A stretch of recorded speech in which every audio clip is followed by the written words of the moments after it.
Say hello. Say hi.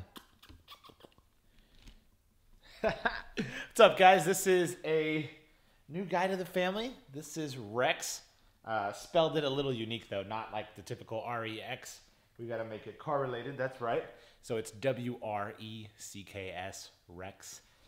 He has been here for about a little over a week now, and he's doing great. We adopted him from the Fort Worth shelter, and he is like a pit Dalmatian mix. We're not too sure he was a stray. So, yeah, just wanted to introduce you guys real quick. You're going to see him in more of my stuff, social media, obviously on YouTube, on the channel. Shirley loves him. They get along great. He is a bit of a puppy, so we're doing some training, making sure that he won't jump on everybody and, you know, get him to start peeing outside. But he's doing good so far. Well, I had one accident in the house, so that's a good thing. The real reason for the video is to update you guys on the Mustang. You guys saw part 1 where we installed the Driveshaft and the MGW shifter, but it kind of ended abruptly. I ran out of battery, the camera died. I thought I recorded on my phone, but I didn't have it, and the install took a little longer than had expected. But everything's good to go now, so I want to update you guys on that. Here is the stock Driveshaft that's out of the car. Car's running great. The issue we ran into is there's a very tight tolerance for where the drive shaft meets the rear end of the vehicle. I'll put an image up here on the screen so that you guys can see, but it's between like a 3 1/4 and 3 3/4 inch gap that you're allowed to have, and we were pushing 4 inches, and so the car just wasn't safe to drive. I have a shop that's like right back behind my house, and I went there like 9 or something years ago, back when I had my V6 Mustang, before you guys even knew who Mustang was. I went to this guy's shop, and so I knew that he had maybe closed or maybe he was open. I wasn't sure. We had a mutual friend, and so I hit him up, and he's like, yeah, just go by there. And so I swung by, and then the guy's name at the shop is Josh. Super helpful, got me in quick, fixed the car, and we're back on the road. So what he did was we took the, let me see if I can show you. So what Josh did is he took the relocation bracket off for the lower control arm and moved those up into the stock location. And that was able to bring the rear end up as far as it needed to be. And he also adjusted the pinion angle with the upper control arm from UPR. So we're all good to go under there now. Everything is sitting happy and in compliance. And yeah, so there's no weird vibrations or anything from the drive shaft when you're driving. It all just kind of worked out.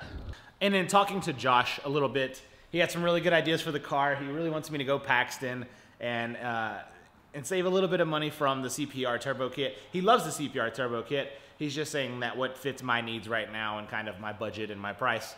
He said, if you really want to go boost, like that's not a bad setup. He's seen it make great numbers, and he had a lot of insight to offer. So thank you, Josh, for that. It's always good to get some good information from a guy who's tuned cars, worked with a lot of Mustangs, and that's primarily what his shop focused on. So I know the question is going to come up about the relocation bracket for the lower control arms being taken off and how we're going to adjust for that.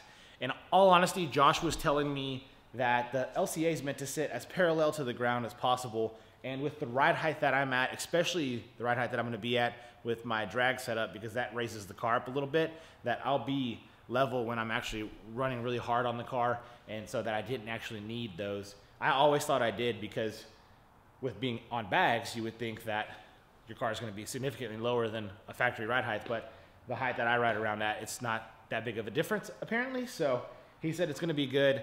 I'm going to keep an eye out on that and make sure there's no issues and no wheel hop and all that jazz, and it should be good to go. So I trust Josh, great dude. But the Mustang's back up and running, so really excited about it. The next thing that I need to work on though is finding a buyer for these tires. So we've talked in the past about how I want to go some slicks instead of drag radials. There's a ton of tread left on these. The front's brand new basically. So if you guys know anybody or you're interested in tire setups for a drag setup, hit me up if you're in the Dallas-Fort Worth area. I'm not going to push it too hard to you guys because a lot of you guys probably aren't from here. But if you happen to be and you need something, let me know. I will consider selling the wheels and tires, as my buddy Ryan is looking at selling his drag setup, and I really like his wheels. So possible that I'll do that deal. But yeah, so if you're interested, let me know. I have to apologize. I sound terrible right now, and I'm not sure what it is. I think it's just allergies. I've been taking some medication. Hopefully get over that. So sorry for the scratchy voice. But yeah, And I know it doesn't look like it, but this past weekend I made some progress on the garage, cleaning stuff up. This table folds up real quick, and so I just need to fold it up and get out of the way. But the plan is get the wheels and tires off the ground, up onto the wall, and I've been looking at maybe a cabinet or something for right here. As you guys know, I don't really have a toolbox. I use tool bags, and they're both full, and they're overflowing, and so I need more space. And I've talked to the wife, and she has okayed some sort of tool chest or a cabinet system. And I know Trevor from Motion Auto had a really good one that he installed, and so he's gonna send me the link on that. But if you guys have some ideas, let me know in the comment section below. This section right here would be great. I think it's around 8 feet wide from the water tank to that little cutout in the wall. So if we could fill that up with some shelving, some really cool lights. I've got plenty of plugs to plug lights in, and then obviously the tires will go way up there so that they're out of the way. Just let me know. And just like that, this video's over, guys. It's really just a quick update on the Driveshaft install and getting that issue fixed with the length of it. But everything's running smooth, loving the car, and so we'll be seeing more of that around the channel, going to car meets and stuff as it gets nicer and warmer outside. I'm glad I was finally able to introduce you guys to Rex. He's gonna be a new member of the family. He'll be on the channel a lot more often.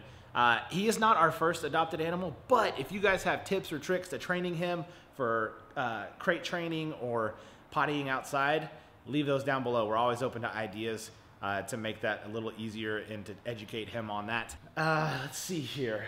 Tomorrow is a very good video coming out, so make sure you like this one and subscribe to the channel. Go ahead and hit that bell, that post notification, so you can see tomorrow's video come out.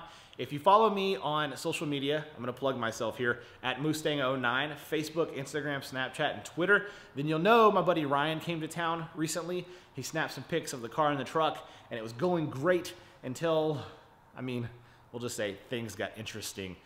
So make sure you stick around for that. Thank you so much for watching this one. Leave a like, and we'll see you guys back here next time.